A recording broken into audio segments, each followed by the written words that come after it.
വിഷ്ണു ഉറങ്ങാണെന്ന് തോന്നുന്നു. വിളിക്കാം. ആര് വന്നു പറയണോ? എന്റെ പേര് രാഗിണി എന്നാണ്. പറഞ്ഞ വിഷ്ണു അറിയും. ആ, കയറിയിരിക്കെ. വിഷ്ണുവിന്റെ ചേച്ചിയാണല്ലേ? അല്ല, ഭാര്യയാണ്.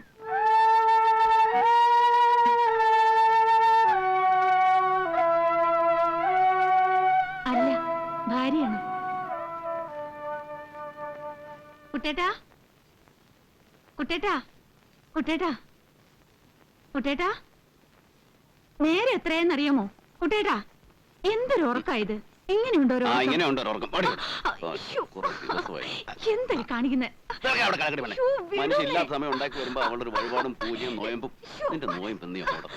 നാണമില്ലല്ലോ. ശൃംഗരിക്കാൻ കണ്ടൊരു പ്രായം. ദേ, കാണാനൊരാള് വന്നിട്ടുണ്ട്. പോയി പണി നോക്കാൻ പറ. 3-4 ദിവസം സ്വസ്ഥമായിട്ട് ഭാര്യയുടെ കൂടെ കഴിയാന്ന് വെച്ചപ്പോ ഇവിടെയും വരും ശല്യങ്ങൾ.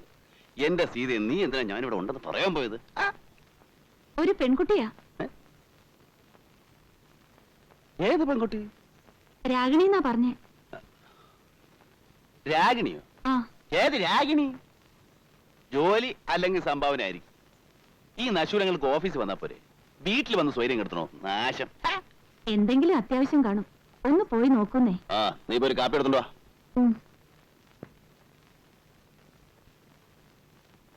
ഈശ്വര, പരീക്ഷിക്കരുതേ.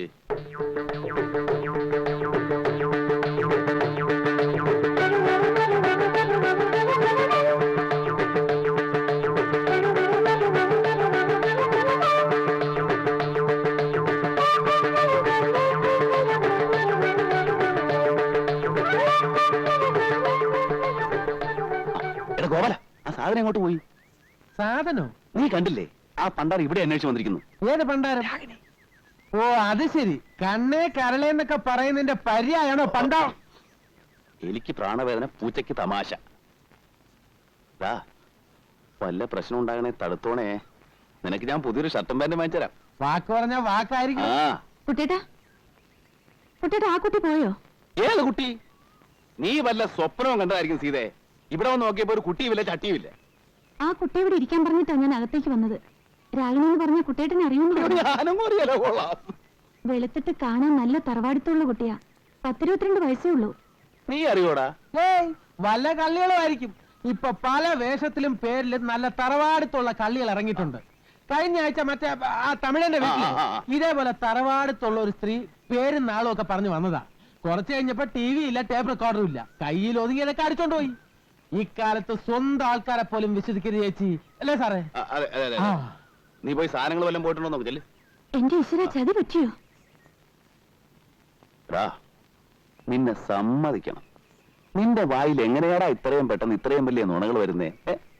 സത്യം മാത്രം പറഞ്ഞ് ശീലിച്ചിരുന്ന എന്നെ ഈ പരുവത്തിലാക്കിയ മറ്റാരുമല്ല, സാറ് തന്നെയാ. അപ്പൊ എന്റെ പാന്റിന്റെ ഷർട്ടിന്റെ കാര്യം മറക്കരുതേ. പോയി വണ്ടി കേടാ. ആ ടീച്ചറെ സൂക്ഷിച്ചോ, പെണ്ണറിഞ്ഞ മൂർഖം പാമ്പ. എപ്പോഴും ചേച്ചിക്ക് ഈ ഗോപാലൻ ഉണ്ടാവില്ല. അവലിത് 1-ാം ക്ലാസ് ഒന്നും അല്ല, ഇതിനു മുമ്പ് പല ക്ലാസ്സുകളിലും പഠിപ്പിച്ചിട്ടുള്ളതാ. നീ പോയി വണ്ടി കേട്. ചെല്ല്.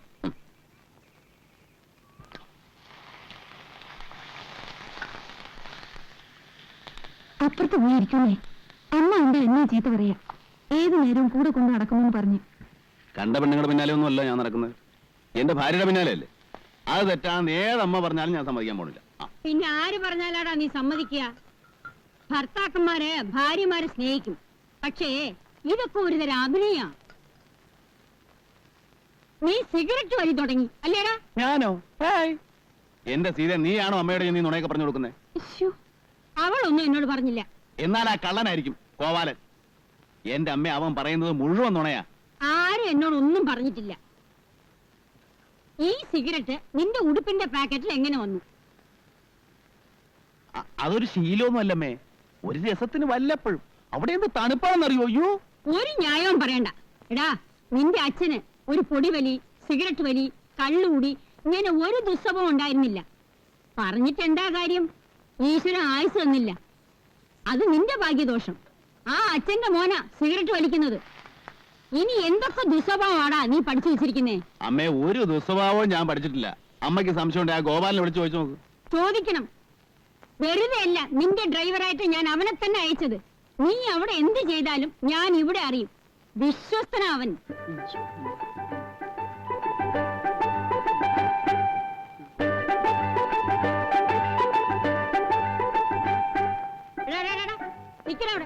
എന്തോന്നാടാ എന്നെ കണ്ടോണ്ട് അവിടെ ഒന്ന് പരുങ്ങുന്നു? ഒന്നുമില്ല, കൊച്ചമ്മയ്ക്ക് ഒരു ശല്യാവണ്ടെന്ന് കരുതി പോയതാ. ആ, എനിക്ക് നിന്നോട് ചില കാര്യങ്ങൾ ചോദിക്കാനുണ്ട്. നീ ഇങ്ങോട്ട് കയറിയിരിക്കെ. അയ്യോ, ഞാനിവിടെ നിന്നോളാം. കൊച്ചമ്മയുടെ മുന്നിൽ ഇരിക്കാനുള്ള കുരുത്തക്കേട് ഗോപാലിനില്ലേ?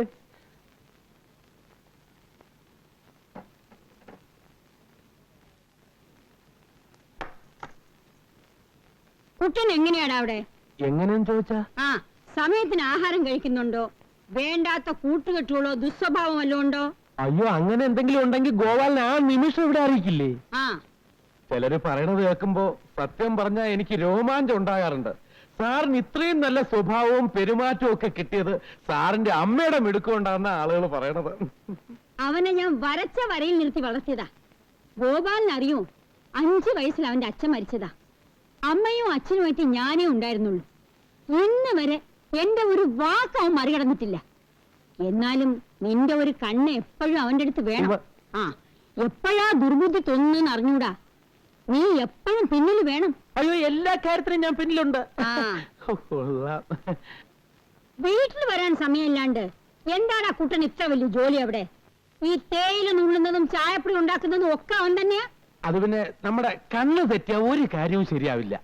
എപ്പോഴും കൂടെ നിൽക്കണം. അതാണ് എസ്റ്റേറ്റ് ബിസിനസ്. എന്റെ കൊച്ചമ്മ, സത്യം പറയാലോ, സാറ് ജോലി ചെയ്യുന്ന കണ്ടാ കഷ്ടം തോന്നും. പാവം, കാലത്ത് 6 മണിക്ക് ഓരോന്നുമായിട്ട് ഇറങ്ങിക്കഴിഞ്ഞാൽ രാത്രി 8 മണിക്ക് ക്ഷീണിച്ച് അവസനായിട്ടാ വരുന്നത്. അതുവരെ എസ്റ്റേറ്റും ഓഫീസും ജോലിക്കാരുമായിട്ടുള്ള മൽപ്പിടുത്തവും. ഇങ്ങനെ കഷ്ടപ്പെടേണ്ട വല്ല കാര്യമുണ്ടോ അവന്? ഇക്കണ്ട സ്വത്ത് മുഴുവൻ ഇവിടെ കിടക്കുമ്പോ അന്യനാട്ടിൽ ചെന്ന് ചായത്തോട്ടം വാങ്ങിക്കാൻ ഞാൻ പറഞ്ഞു, അല്ലെങ്കിൽ സീത പറഞ്ഞു? ആരും പറഞ്ഞിട്ടില്ലല്ലോ. സമ്പാദിച്ചു കൂട്ടാൻ മക്കളില്ല, പിന്നെ ആർക്ക് വേണ്ടി? എനിക്ക് വേണ്ടിയോ? സീതയ്ക്ക് വേണ്ടിയോ? അവളുടെ കാര്യമാണെങ്കിൽ അതിലേറെ കഷ്ടം. പൂജയും വഴിപാടും വ്രതമായിട്ട് അതങ്ങനെ. ആര് ചെയ്ത പാവോ എന്തോ. ഒരു തലമുറ ഇതോടെ അന്യം നിന്ന് പോവുമല്ലോ എന്റെ ഈശ്വര. ആരുടെ കാര്യം അമ്മ ഈ പറയുന്നേ? നിന്റെ കാര്യം തന്നെ. എടാ, 10-42 വയസ്സായി. ഇനിയെങ്കിലും വീട്ടിൽ അടങ്ങി ഒതുങ്ങി ഇരുന്നൂടെ നിനക്ക്? അയ്യോ, കൊച്ചമ്മ എത്ര വയസ്സിനായിരുന്നത്? 42. എന്റെ അമ്മോ. അമ്മ വെറുതെ പറഞ്ഞ് എന്റെ വയസ്സനാക്കല്ലേ അമ്മേ. പിന്നെ നിനക്ക് എത്ര വയസ്സായി എന്നാ വിചാരം? 48 ജനുവരി ഉള്ളതാ നീ.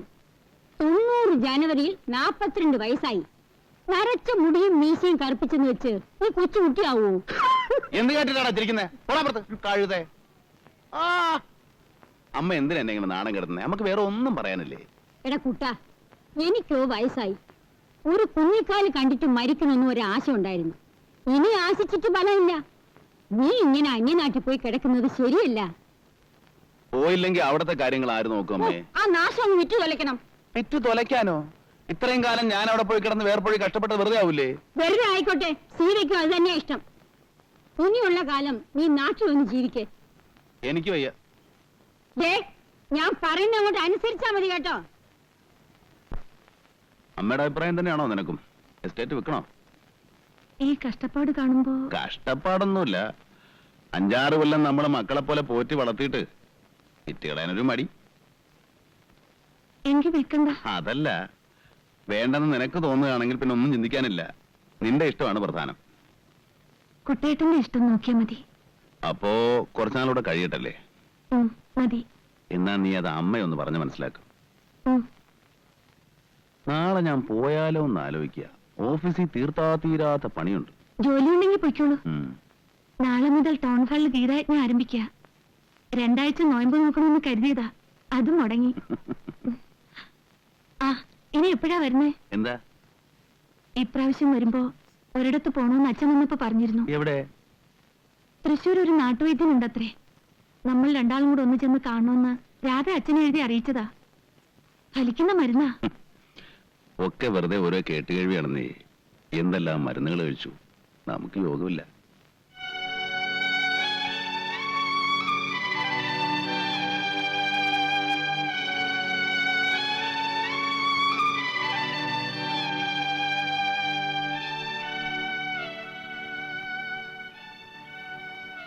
ഞാനൊരു കാര്യം ചോദിച്ചാ ദേഷ്യപ്പെടോ? പറയ്.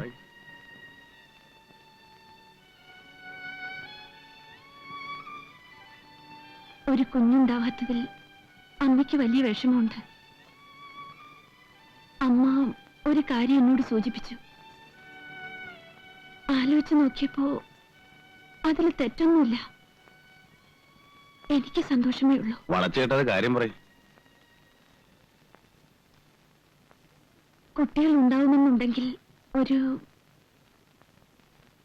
ഒരു ഒരു ബന്ധം കൂടി ആവുന്നതിൽ എനിക്ക് വിരോധമില്ല.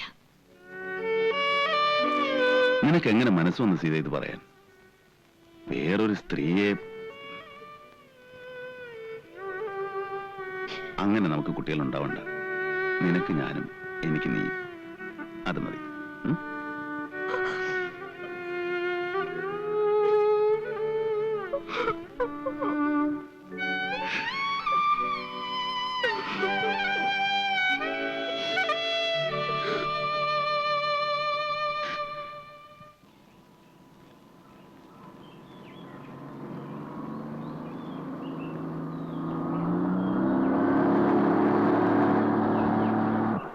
ഈ അടുത്ത് കാണുന്ന പോലെയല്ലേ? ഈ കാണുന്ന പോലെ തൊട്ടടുത്ത് കാണുന്ന അതിനപ്പുറത്ത്. അങ്കിളേ,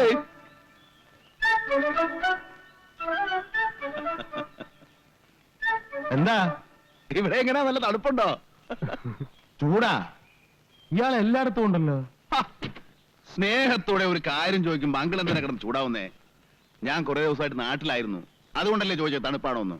ചേട്ടാ, ഇത് വലിയ ശല്യമായല്ലോ. തനിക്ക് വേറെ ഒരു ജോലിയില്ലേ? നമ്മുടെ ഒരു പ്രധാന ജോലി ഇതാണ്. ഇതാരാ പുതിയ കക്ഷി? ഏതായാലും മോളല്ല. അമ്മായിയമ്മ ആരുടെ? തന്റെ. ആ, അത് ശരി. ആളാരാണെന്ന് അറിഞ്ഞാ മതി. എന്റെ അമ്മായിമ്മ ഇത്രയും ചെറുപ്പമല്ല. പോട്ടെ, കാണാം. ഉം? എന്താ അങ്ങോട്ട് കളിക്കുന്നത്? ഓ കയറ്, താരാ കയറ്, പോ.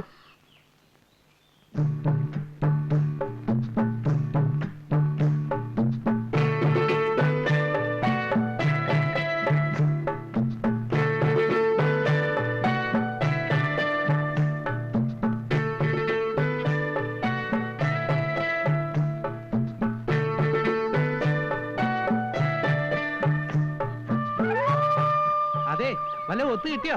വളരെ മോശം. വെള്ളം കൊണ്ട് കുടിക്കാനില്ലെന്ന് പറയാറില്ലേ? എവിടെ നോക്കിയാലും ചവറ് പോലെ ഉണ്ട്, പക്ഷെ നമുക്ക് പ്രയോജനമില്ല.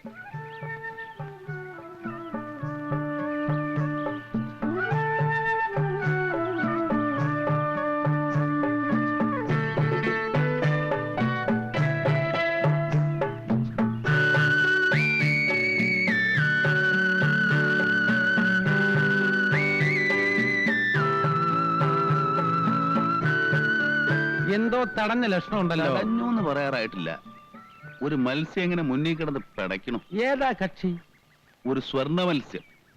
വെറുതെ എവിടാന്ന് വെച്ചതാ. പക്ഷേ ഗതികെട്ടാ പുലി പുല്ലിൻ തിന്നു പറഞ്ഞു കേട്ടിട്ടില്ലേ? ഒന്നാം പുറന്നിറക്കി നോക്കാം. പിന്നെ ഈ 31 വയസ്സിന്റെ കണക്ക് ഇച്ചിരി ഓവർ ആവുന്നുണ്ട് കേട്ടോ. വേണ്ടിടത്തും വേണ്ടാത്തിടത്തും ഒക്കെ അത് പറഞ്ഞ് കേൾക്കുന്നവർക്ക് അതൊരു നുണ പോലെ തോന്നും.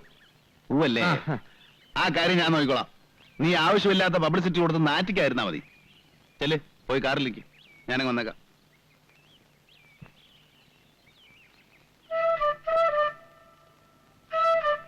Good evening madam. Good evening sir. സാറിന്റെ ഇവിടെ? അതൊരു രസികൻ ചോദ്യമാണ്. പാട്ട് പാടുന്നവനോട് പാട് കാണാമെന്ന് ചോദിക്കുന്ന പോലെ ഇരിക്കും. Sorry sir. ആ ചോദ്യം ഞാൻ അങ്ങോട്ട് ചോദിക്കട്ടെ. മേരി എന്താ ഇവിടെ? ഞാനിവിടെ വെറുതെ ഓരോന്ന് ഓർത്തോണ്ടിരിക്കുകയായിരുന്നു. ഞാനും അതെ, ഓരോന്ന് ഓർത്തുകൊണ്ട് അങ്ങനെ നടന്നു. ഏകാന്തമായ സ്ഥലങ്ങളിൽ നിന്ന് വെറുതെ സ്വപ്നം കാണുന്ന ഒരു സുഖമാണല്ലോ. വിരോധമില്ലെങ്കിൽ ഏകാന്തത അവസാനിപ്പിച്ച് കുറച്ചേരം നമുക്ക് ഒരുമിച്ച് നടക്കാം. വിരോധമൊന്നുമില്ല.